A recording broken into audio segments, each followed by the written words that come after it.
should have known better. Trust was always a fragile thread between me and my mother, but this was a betrayal I never saw coming. It started on an ordinary Wednesday morning, with a phone call from my attorney. "Your will has been destroyed," he said, his voice carefully neutral. My heart stopped for a beat, then raced ahead, each thud echoing in my ears like a warning drum. I put so much into that document. It wasn't just about money or property. It was my life's intentions, my values, my love, and my defiance. Every word was crafted to ensure that my life wouldn't be overshadowed by my mother's suffocating grip, even in death. "Destroyed," I echoed, as if saying it aloud would make it less real. "Yes, it was tampered with, but you did mention keeping a copy in a safe deposit box. If that's still intact, we can proceed." A copy. The words felt like a lifeline. I'd almost forgotten about the safe deposit box. It was a precaution, a whisper of doubt I'd had years ago when I first drafted the will. Now it felt like a prophecy. I hung up the phone, my hands trembling. My mother's face flashed in my mind, serene and calculating. Was it possible? Could she really have? No, I couldn't let myself think that. Not yet. But deep down, I already knew the answer. I spent the rest of the day in a haze, my thoughts circling the same questions. Why would she do this? What was she afraid of? And most importantly, what was I going to do about it? By nightfall, one thing was clear. I couldn't confront her until I had the copy in my hands. Until then, I had nothing but suspicion and anger, and she'd always been better at playing those games than me. The next morning, I couldn't shake the heaviness in my chest. Memories of my mother's subtle manipulations resurfaced like ghosts from a foggy past. There were always strings attached to her kindness, conditions hidden in her smiles. Growing up, it felt like every move I made was choreographed to her unspoken expectations.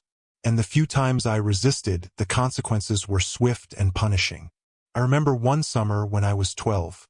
I wanted to spend my vacation at a camp with my friends, but she insisted I stay home and help around the house. Her reasoning was always wrapped in concern. "You'll get homesick," she said. "Besides, those camps are filled with bad influences." I didn't argue. I'd learned by then that resistance only tightened the leash. Now, as an adult, I saw through her tactics with painful clarity. Destroying my will wasn't just an act of defiance. It was her way of reminding me who held the power. But she didn't know about the safe deposit box. That was my ace, my insurance against her overreach. I drove to the bank that afternoon, my stomach churning with a mix of fear and determination. The clerk was polite but slow, her cheerful demeanor grating against my raw nerves. "Just a moment while I retrieve it," she said with a smile, disappearing behind a heavy steel door. Each passing second felt like an eternity. When she finally returned, holding a slim, sealed envelope, I exhaled for what felt like the first time all day. I opened it in my car, hands trembling. The sight of my signature on the crisp pages was a balm to my frayed nerves. It was all there, untouched and intact. Relief washed over me, but it was fleeting. This was only the beginning. My mother wouldn't stop here. She never did. When I arrived at my attorney's office the next morning, I felt a mix of resolve and dread. The document in my hands was my shield, but I knew it wouldn't end the battle.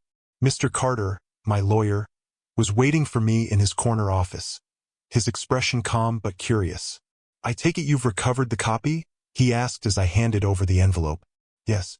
It's all here," I said, sitting down across from him. "But I need to understand what happens next. What if she tries again?" He examined the will carefully, his sharp eyes scanning each page. "Legally, you're in the clear as long as this document exists. But if your mother's willing to go this far, you need to consider other measures to protect yourself." "What kind of measures?" I asked, my voice steady despite the anxiety clawing at me. He leaned back in his chair, folding his hands thoughtfully. "First, we secure this copy in a location only you and I have access to. A second safe deposit box at another bank might be wise. Second, we document everything. Her tampering with the original will is a serious offense." I nodded, though the thought of taking legal action against my own mother felt like stepping into quicksand. And what about confronting her? Mr. Carter hesitated, his expression softening. That's a personal decision. Legally, you don't owe her an explanation. But if you want closure or answers, you need to prepare yourself for her reaction. She may deny it, or worse, escalate her actions. His words hung in the air, heavy with implications. I thanked him and left the office with the will safely tucked away in my bag. Outside, the city buzzed with life, oblivious to the storm brewing in mine. I couldn't ignore the growing sense of urgency. This wasn't just about protecting a document. It was about reclaiming control over my life, something I'd let her take from me time and time again. As I walked to my car, I resolved to confront her, not out of anger, but necessity. This was my chance to break the cycle. But deep down, I couldn't shake the feeling that she wasn't the only one keeping secrets. The drive to my mother's house felt longer than usual, the air heavy with anticipation. Every mile brought a new wave of doubt. How do you confront someone who has mastered the art of deflection? By the time I parked in her driveway, my hands were gripping the steering wheel so tightly that my knuckles had turned white. Her house was as pristine as ever, a testament to her meticulous nature. I rang the doorbell and waited. When she opened the door, her face lit up with a smile that didn't reach her eyes. "What a surprise," she said, stepping aside to let me in. "We need to talk," I said, skipping the pleasantries. Her smile faltered, but she recovered quickly, leading me to the living room. I didn't waste time. "Why did you destroy my will?" Her expression didn't change, but I saw a flicker of something. Shock, perhaps, or guilt. "I don't know what you're talking about," she said, her voice calm. "Why would I do such a thing?" "Because you couldn't stand the idea of not being in control," I shot back, my voice rising. "You've been doing this my whole life. Manipulating, controlling, always pulling the strings." She sighed, a long, dramatic exhale that felt rehearsed. "If I wanted to control you, don't you think I would have done a better job? Look at the choices you've made." Her words stung, but I pushed past the hurt. "This isn't about my choices. It's about yours. Destroying that will was a line you shouldn't have crossed." For a moment, she said nothing, her gaze fixed on the floor. Then, she looked up, her eyes sharp. "Do you have proof?" I hesitated, caught off guard by the question. "I recovered a copy," I admitted. "And I've already spoken to my attorney." Her lips pressed into a thin line. "I did what I thought was best. You've always been too trusting, too naive. That document was a disaster waiting to happen." "Best for who?" I demanded. "You? This was never about me, was it?" Her silence was answer enough. But then, she said something that stopped me cold. "There are things you don't understand." "Then explain them," I challenged. "Because from where I'm standing, this looks like nothing but betrayal." She stood abruptly, her movements tense. "Not now," she said, her voice trembling. "But you'll see. One day you'll thank me." I wanted to press her, to demand answers, but something in her demeanor gave me pause. There was fear in her eyes, a vulnerability I'd never seen before. It left me shaken, unsure of what to believe. As I left her house, my mind raced with possibilities. What was she hiding? And why did it feel like this confrontation had only scratched the surface? The days following my confrontation with my mother were a blur of restless thoughts and half-formed theories. Something about her reaction had shifted the balance of our usual power struggle. She wasn't just defensive. She was scared. And that fear wasn't rooted in me or my actions. It was something else, something bigger. It wasn't long before the answers began to surface in the most unexpected way. Late one evening, I received a call from a number I didn't recognize. I almost let it go to voicemail, but something made me answer. "Hello." The voice on the other end was deep and measured. "Hello. Who's asking?" I replied cautiously. "My name is Edward Hall. I'm calling regarding your mother's recent actions." The mention of my mother set every nerve on edge. "What about her?" There was a pause. Then, "I believe it's time you learned the truth about your family. But this isn't a conversation we can have over the phone." Meet me tomorrow at the corner of 5th and Main. Noon. Why should I trust you? I asked, suspicion lacing my voice. Because your mother isn't the only one keeping secrets, he said before hanging up.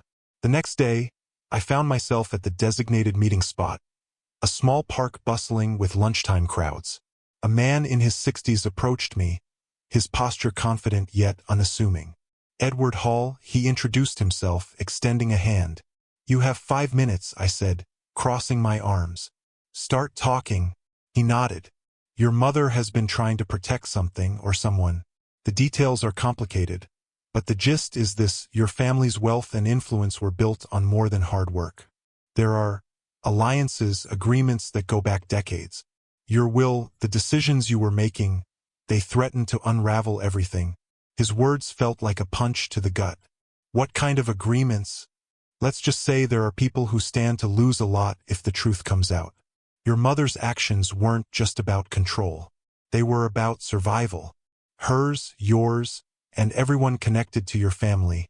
I shook my head, trying to process what he was saying. Why are you telling me this? Because you deserve to know the full picture before you make your next move, he said simply. And because if you don't tread carefully, you could be putting yourself in danger. As I walked away from that meeting, my mind was reeling. The pieces of the puzzle were starting to come together, but the picture they formed was far more complicated than I'd ever imagined. One thing was clear. My fight with my mother was no longer just a personal battle. It was part of something much larger, something that threatened to consume us both. Edward's cryptic warnings had unsettled me more than I wanted to admit. For days, I turned his words over in my mind, trying to make sense of the tangled web he had hinted at. My family's legacy, my mother's actions, even my own choices. They all seemed to be pieces of a puzzle I wasn't sure I wanted to solve. But I couldn't stop now. Not when the truth was so close. Another meeting was set up, this time at a quiet, out-of-the-way cafe. Edward arrived early. A stack of old documents and photographs spread out on the table before him. You came, he said, gesturing for me to sit. Good. There's much to discuss. I'm here, I said, but this had better be worth my time. Edward's expression darkened. It is, but it won't be easy to hear. For the next hour, Edward unraveled a story that felt more like a conspiracy than a family history. He spoke of shadowy partnerships and backroom deals, of promises made generations ago and debts that still lingered. My family's wealth, it seemed, had not come from hard work alone. It had been bolstered by alliances with powerful but dangerous individuals. And now, with my will threatening to shift the balance of power, those individuals were starting to take notice. Your mother wasn't just protecting herself, Edward explained. She was trying to protect you. If your will goes through as planned, it could expose secrets that were meant to stay buried. I stared at the papers spread out before me, my mind racing. There were contracts with names I didn't recognize, photographs of people I'd never met. But the implications were clear. My family's success had come at a cost, and now that cost was coming due. What am I supposed to do with this? I asked, my voice barely above a whisper. I can't just undo what's already been set in motion. Edward leaned forward, his gaze intense. You have 2 choices. You can walk away, leave things as they are, and let the past remain in the past. Or you can face this head-on, knowing that it will change everything. His words hung in the air, heavy with unspoken consequences. For the first time, I began to understand my mother's actions. She hadn't been trying to control me out of malice. She had been trying to protect me from a legacy I wasn't prepared to inherit. When I finally left the cafe, the weight of Edward, the drive home was silent, save for the faint hum of the engine. Edward's revelations echoed in my mind, each word a hammer striking the fragile structure of my understanding. My family's legacy, the weight of its secrets, the choices made to preserve it, had become a labyrinth I never asked to navigate.